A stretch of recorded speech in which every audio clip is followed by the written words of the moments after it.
It's Thursday, the 15th of December, 2022. Welcome to the Fast Five by Fear and Greed, where we give you the top 5 business stories you need to know in just 5 minutes. I'm Michael Thompson, and good morning, Sean Aylmer. Good morning, Michael. Sean, 5 stories in 5 minutes. Let's jump into story number 1. The federal government's energy package is set to pass Parliament today, with the Greens saying that they will support this pretty significant legislation.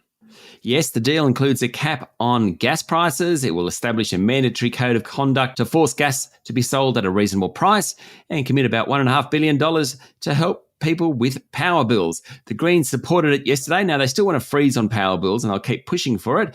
But Leader Adam Bandt said the package will help meet higher costs and encourage switching from dirty and expensive gas to cleaner and cheaper alternatives. The gas industry, well, they're not real happy. In fact, the legislation is already having an impact. Origin Energy's share price tumbled earlier in the week after speculation that a private equity bid for the energy giant could be pulled. And now Woodside Energy, Shell and other East Coast gas suppliers have delayed talks with customers for new supply contracts in the wake of the plan. The gas industry met with the Prime Minister yesterday, but certainly the government seems determined to push it through.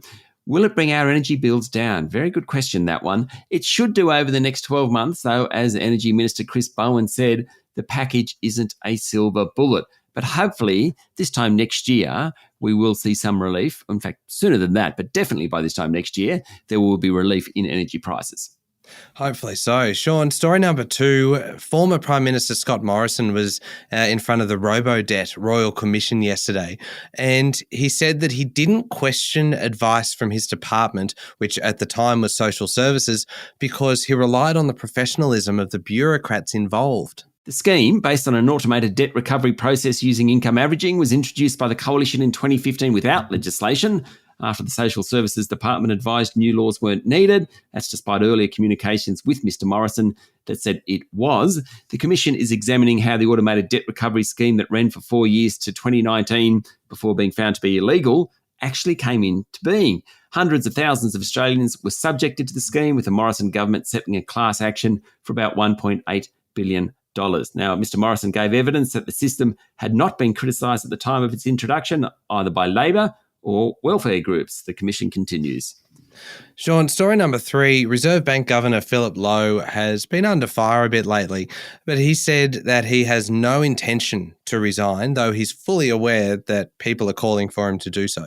Yes, now he's been highly criticised for saying earlier this year that the Reserve Bank was unlikely to raise interest rates until 2024. Well, instead, since May, rates are up 3 percentage points, adding about $1,250 in monthly repayments to a $750,000 loan.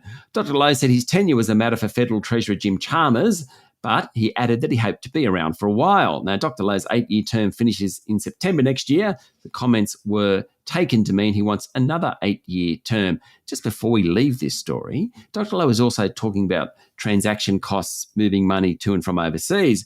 He came up with this interesting stat. He said it's important to lower costs and improve efficiency, particularly since there's been a shift away from cash. And to highlight that, he said the value of cash withdrawals from ATMs is down 17% over the past 3 years, but spending is up 27%.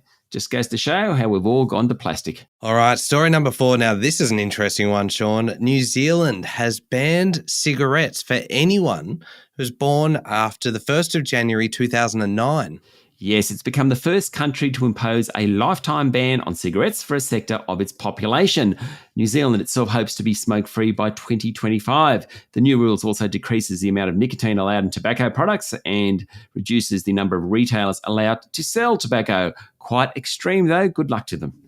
And final story number 5. Elon Musk has lost his position, Sean, as the world's richest person, thanks to a casual $100 billion fall in wealth.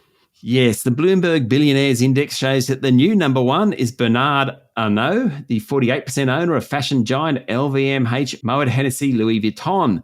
The 73-year-old Frenchman has always been around the top of the rich lists, but never number 1. However, the surge in consumer spending post-COVID has benefited luxury brands that his company owns, things like Christian Dior, Fendi, Tiffany, and of course, Moet and Chandon. Mr. Musk's fortune has fallen from $263 billion to $163 billion. That's US dollars, of course. thanks mostly to a 50% drop in Tesla's share price over the past year.